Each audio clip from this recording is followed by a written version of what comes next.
Shalom, Shalom Bapak Ibu Saudara yang terkasih dalam Tuhan. Pagi hari ini kita bersukacita hari yang kedua di bulan yang ketiga di tahun 2022. Anugerah Tuhan bagi kita, ya kebaikan Tuhan masih bisa kita nikmati, kita rasakan. Dan pada pagi hari ini kita tadi boleh memuji, menyembah, memuliakan Dia, dan tiba saja kita mau membaca dan merenungkan firman Tuhan. Pembacaan firman Tuhan dari kitab Ratapan pasal yang kedua. Ya, kelanjutan kemarin kita melihat bagaimana keadaan Yerusalem, bait Allah dihancurkan dan umat Yehuda harus masuk dalam pembuangan. Dan Nabi Yeremia meratap tentang peristiwa itu. Di dalam ayat yang ketiga berkata begini, Bapak Ibu Saudara terkasih dalam Tuhan, dalam murka yang menyala-nyala, ia mematahkan segala tanduk Israel, menarik kembali tangan kanannya pada waktu si seteru mendekat, membakar Yakub laksana api yang menyala-nyala, yang menjilat ke sekeliling. Ia membidikkan panahnya seperti seorang seteru, dengan mengacungkan tangan kanannya seperti seorang lawan, membunuh segala yang menyenangkan mata dalam kemah Putri Sion, memuntahkan geramnya seperti api. Tuhan menjadi seperti seteru, ia menghancurkan Israel, meremukkan segala purinya, mempuingkan benteng-bentengnya, memperbanyak susah dan kesah pada putri Yehuda. Ia melanda kemahnya seperti kebun, menghancurkan tempat pertemuannya. Di Sion Tuhan menjadikan orang lupa akan perayaan dan Sabat, dan menolak dalam kegeraman murkanya raja dan imam. Tuhan membuang mezbahnya. Ini luar biasa ya. Tuhan membuang mezbahnya, meninggalkan tempat kudusnya, menyerahkan ke dalam tangan seteru. Tembok puri-purinya teriakan ramai mereka dalam bait Allah seperti keramaian pada hari perayaan jemaah. Tuhan telah memutuskan untuk mempuingkan tembok Putri Sion. Ia mengukur semuanya dengan tali pengukur. Ia tak menahan tangannya untuk menghancurkannya. Ia menjadikan berkabung tembok luar dan tembok dalam. Mereka merana semua. Saudara yang terkasih dalam Tuhan, kita melihat bagaimana situasi yang dialami oleh bangsa Yehuda. Bangsa Israel sudah terlebih dahulu mengalami penghukuman itu. Dan ini adalah perbuatan Tuhan, pekerjaan Tuhan atau Tuhan yang melakukan karena dosa, karena kesalahan, karena ketidaktaatan umatnya. Tadi umatnya adalah umat pilihan. Ya, tangan kanan Allah memberkati mereka, melindungi mereka. Tapi kemudian dikatakan tangan Allah, ya Allah sendiri menarik tangan kanannya. Dengan kata lain, membiarkan umat itu dan mengizinkan umat itu mengalami kehancuran. Bahkan Tuhan izinkan mezbah, untuk tempat menyembah Dia, menyembah Allah. Allah izinkan mezbah itu harus dibuang. Bait Allah yang megah hancur, tempat di mana umat menyembah Tuhan. Tapi masalahnya kenapa? Karena bait Allah sudah tidak digunakan sebagaimana mestinya. Untuk apa bait Allah yang besar, megah, tapi tidak pada fungsinya? Ya oke, kita buat bait Allah, katakan gambaran kita hari ini adalah gereja. Gereja kita megah banget ya. Ornamen-ornamen yang luar biasa, lampu-lampu yang bagus, segala macam, serba mewah. Tetapi ketika di dalam suasana ibadah itu kita tidak menyembah Allah, sikap hati kita nggak benar, kita tidak mau dengar firman, kita hanya melampiaskan keinginan, kesenangan kedagingan kita saja, maka tidak ada artinya gedung yang mewah itu, gereja yang bagus, yang hebat. Kalau umat tidak menyembah Allah di gereja itu dengan cara yang benar. Saudara yang terkasih dalam Tuhan, Bait Allah hancur. Ya, yang megah itu mesbah Allah izinkan dibuang. Umat tidak bisa berbuat apa-apa. Musuh begitu dahsyat, begitu luar biasa. Tetapi itu semua karena kesalahan mereka. Nah, mereka tidak mau mendengar kebenaran. Mereka lebih mencondongkan hati mereka, telinga mereka kepada pengajaran-pengajaran yang tidak benar. Dan peristiwa seperti itu, masa kini ya kita harus jujur berkata, sedang terjadi. Orang lebih senang mendengarkan dongeng, lebih senang mendengarkan cerita-cerita yang menyenangkan telinga. Ya, dan firman Tuhan sudah ingatkan bahwa ya akhir zaman. Orang tidak lagi datang dengan sungguh-sungguh mencari atau mendengarkan firman Allah, mencari kebenaran, tidak. Perhatikan di ayat 14, nabi-nabimu melihat bagimu penglihatan yang dusta dan hampa. Sungguh nabi-nabi palsu. Ya, Yeremia sebagai nabi yang diutus Allah, mereka nggak mau dengar. Tapi nabi-nabi lain yang mengatasnamakan diri mereka sebagai Allah, padahal Allah tidak utus mereka. Justru itu yang didengar. Ini ironis sekali ya. Ya, masa kini terjadi loh. Orang yang menyampaikan kebenaran diabaikan. Tapi orang yang menyampaikan sesuatu yang tampaknya wah luar biasa, menyenangkan hati, pikiran, perasaan, padahal bukan firman Allah yang disampaikan, bukan kebenaran. Hanya ingin menyenangkan secara dunia. Lah justru itu yang dicari.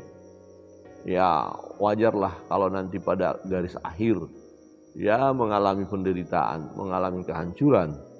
Ini hati-hati, kita harus berhati-hati ya. Jangan kita mendengar nabi-nabi palsu, jangan kita lebih percaya dengan apa yang mereka katakan, tapi percayalah kepada firman. Nabi-nabimu melihat bagimu penglihatan yang dusta dan hampa. Mereka tidak menyatakan kesalahanmu. Mereka tidak menyatakan kesalahanmu. Gini loh. Saat ini terjadi kan. Saya misalnya hamba Tuhan. Saya lihat ada sahabat teman. Ya lakukan dia melakukan kesalahan. Ya, biarin aja, enggak apa-apalah. Ya maklumlah manusia kan bisa salah. Gak mau menegur. Ntar kalau saya tegur, saya kasih tahu sama dia, kamu salah. Ntar dia benci sama saya. Dia kan orang yang berpengaruh, uangnya banyak, ntar perpuluhannya nggak masuk ke gereja. Astaga, ini bisa secara manusia. Ntar dia kan tiap kita ada kegiatan, coba lihat persembahannya gede banget loh. Kalau ada acara-acara, luar biasa. Tapi hidupnya tidak sesuai dengan firman. Nah lantas kita mau tegur dia nggak? Mau ingatkan dia nggak? Enggak. Biar aja dia rasa nyaman. Nggak apa-apa, manusia kan masih bisa salah lah, kita kan masih di dunia.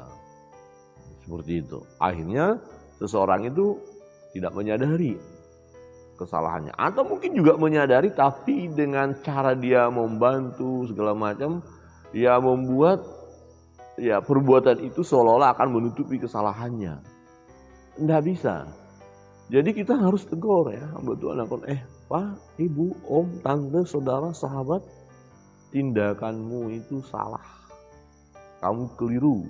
Ntar kalau dia sakit hati dan tidak mau bersahabat dengan kita, tidak mau mendukung pelayanan kita, bagaimana? Ya terserah. Tuhan kan bisa memberkati kita, amin, amin. Dan tugas kita itu harus sampaikan, caramu salah, bisnismu itu gak bener, pekerjaanmu itu keliru, usahamu itu tidak sesuai dengan firman Allah. Nah begitu. Nah kalau dia mendengar kita, dia akan diberkati juga terus. Tuhan tidak akan lupakan dia akan diberkati dan berkat yang benar yang dia dapatkan. Tapi kalau kita diamkan saja, wah ini banyak terjadi saat ini. Dan ini kesalahan nabi-nabi palsu ini, kesalahan pengajar-pengajar palsu ini, kesalahan hamba-hamba palsu ini.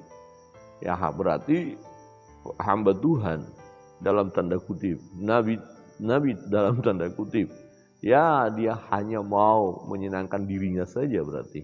Karena dia tidak mau menegur. Mereka tidak menyatakan kesalahanmu guna memulihkan engkau kembali. Mereka mengeluarkan bagimu ramalan-ramalan yang dusta dan menyesatkan. Wow, mengerikan ya. Ya, Yeremia pada waktu itu yang sangat-sangat menderita sebagai hamba Allah yang menyampaikan kebenaran tapi dia ditolak. Sementara nabi-nabi palsu mereka dengar, mereka eluk-elukan. Ya, padahal yang disampaikan adalah yang palsu. Ya, ramalan-ramalan dusta, ramalan palsu dikatakan. Dan itu menyesatkan. Sekalian orang yang lewat bertepuk tangan karena engkau, mereka bersuit-suit dan menggelengkan kepalanya mengenai putri Yerusalem. Inilah kota yang disebut orang kota yang paling indah kesukaan dunia semesta. Akhirnya nanti kota itu, Yerusalem, bait Allah yang megah, setelah hancur, orang akan berkata, oh ini ya kota yang hebat ya. Ya ini ya kota suci itu ya. Wah ini kebanggaannya kok hancur. Nah memang Tuhan buat demikian. Karena orang-orang sudah tidak lagi ya memperlakukan bait Allah dengan cara yang benar. Tidak lagi di kota itu menyembah Allah dengan cara yang benar. Akhirnya hancur. Terhadap engkau semua seterumu mengangakan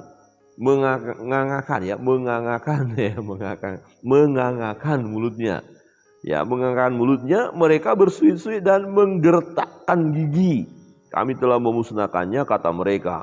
Nah, inilah harinya yang kami nanti-nantikan, kami mengalaminya, kami melihatnya. Jadi rupanya orang banyak menantikan bagaimana nanti bait itu hancur, Yerusalem hancur, Yehuda hancur, umat pilihan Allah hancur. Jadi ini tidak dinanti-nantikan banyak orang pada saat itu. Nah, ketika terjadi kehancuran, mereka akan berkata, nah ini dia. Nah ini dia, kira-kira begini Bapak Ibu Saudara yang terkasih dalam Tuhan. Kita sebagai anak-anak Tuhan, ya berkata saya pengikut Kristus, saya setia. Ya tetapi kalau praktek hidup kita ya tidak mencerminkan sebagai anak-anak Tuhan, ternyata kita jauh ya lebih jahat dari orang yang tidak mengikut Tuhan. Nah orang-orang yang tidak mengikut Tuhan akan berkata, saya akan lihat lu akan hancur. Nah setelah kita hancur ya pengikut Tuhan ini hancur karena memang ulahnya kita gitu. Akhirnya orang berkata, nah tuh apa yang terjadi? Hancur kan? Jadi dinantikan oleh orang. Nah mengapa itu terjadi kehancuran? Ya karena kesalahan, karena dosa. Umat tidak mau bertobat. Perhatikan di ayat 17, ini menarik sekali ya. Jadi Tuhan memang membiarkan, menarik tangannya artinya tidak lagi mau menolong, tidak memberkati umatnya. Di ayat 17 berkata, Tuhan telah menjalankan yang dirancangkannya. Ia melaksanakan yang difirmankannya, yang diperintahkannya dahulu kala. Ia merusak tanpa belas kasihan. Ia menjadikan si seteru senang atas kamu. Ia meninggikan tanduk lawan-lawanmu, lawan-lawan umat pilihan ini. Ya, bangga, senang, menunjukkan kekuatannya dan menghancurkan umat itu. Dan ini adalah rancangan Allah. Ya, Allah sudah tetapkan. Mengapa? Karena kan sudah diingatkan, kalian kalau nggak bertobat akan mengalami kehancuran. Ini loh yang akan terjadi dalam hidupmu, kamu akan menderita. Kalau nggak bertobat, jadi sebelum terjadi peristiwa itu Tuhan mau berkata, segera dong bertobat. Segera ubah pola hidup. Segeralah mengadakan penyembahan kepada Allah yang benar dengan cara yang benar. Jangan dengarkan nabi-nabi palsu, pengajar-pengajar sesat itu. Dengarkan suara Tuhan, dengarkan hamba Tuhan, dengarkan nabi yang diutus oleh Tuhan. Ya. Tapi mereka tidak mau dengar. Akhirnya ini loh, kamu akan menderita. Nah inilah yang terjadi dalam kitab Ratapan. Yeremia menangis, Yeremia sedih, Yeremia berduka melihat kenyataan umat pilihan Allah ini mengalami kehancuran. Dan itu yang dirancangkan Tuhan bagi mereka. Seringkali kita mengabaikan hal ini ya. Sering misalnya begini, saya ambil contoh saja. Ada anak-anak muda, kemudian sedang berpacaran begitu. Nah orang tuanya melarang, nak jangan sama dia orangnya di luar Tuhan loh, orangnya jahat loh, orangnya begini-begini. Tapi karena ya pemuda atau pemudi ini merasa sudah cinta begitu kuat, nah ini pilihan saya, ini bla bla bla bla bla. Orang tuanya sudah melarang terus tapi nggak mau tahu. Nah akhirnya mereka ya jadi ya. Nah setelah jadi apa yang terjadi? Ternyata betul kata orang tuanya kacau begitu. Nah akhirnya menderita dan berantakan. Nah ini salahnya siapa? Itu loh maksudnya. Salahnya siapa? Bukan salah orang tua toh. Nah karena ketegaran hatimu lah. Nah, itu kira-kira. Jadi dari pasangan muda tadi yang akhirnya mengalami kehancuran dalam rumah tangganya misalnya. Dan dikatakan ini kan kesalahanmu. Ya seperti itu. Saudara yang terkasih dalam Tuhan, kenapa sampai terjadi ya kehancuran seperti itu bagi umat? Itu kesalahan umat. Ya, semestinya kan yang dilakukan adalah mendengar suara Tuhan, bertobat seperti itu. Saudara yang terkasih dalam Tuhan, di ayat 16-18 berkata begini, berteriaklah kepada Tuhan dengan nyaring, hai putri Sion, cucurkanlah air mata bagaikan sungai siang dan malam. Janganlah kau berikan dirimu istirahat, janganlah matamu tenang. Bangunlah, mengeranglah pada malam hari, pada permulaan giliran jaga malam. Curahkanlah isi hatimu bagaikan air di hadapan Tuhan. Angkatlah tanganmu kepadanya demi hidup anak-anakmu yang jatuh pingsan karena lapar di ujung-ujung jalan. Lihatlah Tuhan dan tiliklah kepada siapakah engkau telah berbuat ini. Apakah perempuan harus makan anak kandungnya, anak-anak yang masih dibuai? Apakah dalam tempat kudus Tuhan harus dibunuh imam dan nabi? Terbaring di debu jalan pemuda dan orang tua, darah-darahku dan teruna-terunaku gugur oleh pedang. Engkau membunuh mereka tatkala engkau murka. Tanpa belas kasihan engkau menyembelih mereka, seolah-olah pada hari perayaan engkau mengundang semua yang kutakuti dari sekeliling. Tatkala Tuhan murka, tak ada seorang yang luput atau selamat. Mereka yang kubuai dan kubesarkan, dibinasakan seteruku. Jadi ini satu kesedihan yang luar biasa ya. Ya gambarannya begini, kalau ada orang tua ya, punya anak dari kecil ya dikatakan kubuai dan kubesarkan. Ya, dibesarkan, orang tua ini menggendong anaknya, memberi makan yang terbaik. Kalau sakit dirawat, diobati, pontang-panting, pokoknya dirawat sampai besar. Mestinya ini menyenangkan hati, setelah anak ini besar bukan menyenangkan hati orang tua. Ternyata enggak. Setelah besar anak-anak ini yang sudah besar ternyata membangkang begitu loh. Ini menjadi kedukaan bagi orang tua. Dan ketika nanti anak ini sudah besar, ya dia melawan orang tua. Karena dia melawan orang tua, akhirnya kemudian satu saat anak ini menderita. Bagaimana hati orang tua? Walaupun orang tua ini sudah disakiti, pasti ketika lihat anaknya yang sudah besar itu, yang menyakiti hatinya itu sakit dan tak berdaya, pasti juga menangis toh. Aduh anakku, kau kan sudah kubesarkan, kenapa sampai harus seperti ini? Ayo masih ada kesempatan bertobat. Ini bertobat. Jadi ketika umat itu menderita, Tuhan mau berkatakan sekarang datang kepada Tuhan. Ya, mengeranglah, menangislah. Ya, seperti siang malam menangis, Tuhan ampuni kami. Kira-kira begitu, ampuni kami Tuhan, kami mau bertobat. Kami mau melakukan hal yang benar. Ampuni kami, pulihkanlah kami. Nanti kita melihat memang ketika mereka mengalami penderitaan, pembuangan itu, Tuhan tetap mengasihi mereka. Tuhan tetap mengasihi mereka. Ya Tuhan tidak bisa mengingkari dirinya bahwa umat itu adalah umat pilihannya dan dia kasihi. Kasih Allah itu enggak luntur loh ya. Nah ketika umat itu nanti sudah mengalami disiplin, ya, mereka kembali memang mencari Tuhan, mencari Allah mereka dan mereka akan kembali. Jadi dikasihi. Bapak Ibu Saudara yang terkasih dalam Tuhan, rancangan Tuhan pasti akan tergenapi. Tidak bisa tidak. Termasuk ketika rancangannya berkata, kenapa rancangannya? Ya, padahal rancangan Tuhan adalah rancangan damai sejahtera. Jelas, pasti akan terjadi. Nah bagaimana dengan kecelakaan? Apakah rancangan Tuhan? Ya, bagi yang tidak bertobat. Jadi ada hukuman ini sebenarnya berbicara tentang keadilan Tuhan. Jadi apa yang Tuhan rancangkan termasuk bentuk hukuman yang terjadi bagi yang tidak taat, yang tidak setia, yang tidak mau bertobat, itu pasti terjadi. Nah bagi mereka yang setia, yang taat akan diberkati, bahkan berkat berlimpah-limpah. Tentu kita mau menjadi pribadi-pribadi yang menyenangkan hati Tuhan, amin. Kita kalau seperti anak dalam keluarga terhadap orang tua, mari kita jadi anak-anak yang baik, yang taat, yang setia, yang menyenangkan hati orang tua kita. Nah, kiranya kebenaran firman Tuhan menolong kita dalam setiap perjalanan hidup kita. Jadilah pengikut Tuhan yang setia, pengikut Kristus yang setia, yang mau mendengar suara Tuhan, melakukan firman Allah, rancangan Allah pasti digenapi. Jika memang kita mengikuti kebenaran firman, setia kepadanya, maka rancangan Allah, rancangan damai sejahtera, bukan rancangan kecelakaan itu tergenapi dalam hidup kita. Tetapi kalau kita tidak mau bertobat, kita tidak mau memperbaharui hidup kita terus mau melakukan hal yang jahat dan tidak mau mendengar firman Allah, maka rancangan Tuhan yaitu disiplin, hukuman bagi kita akan terjadi juga.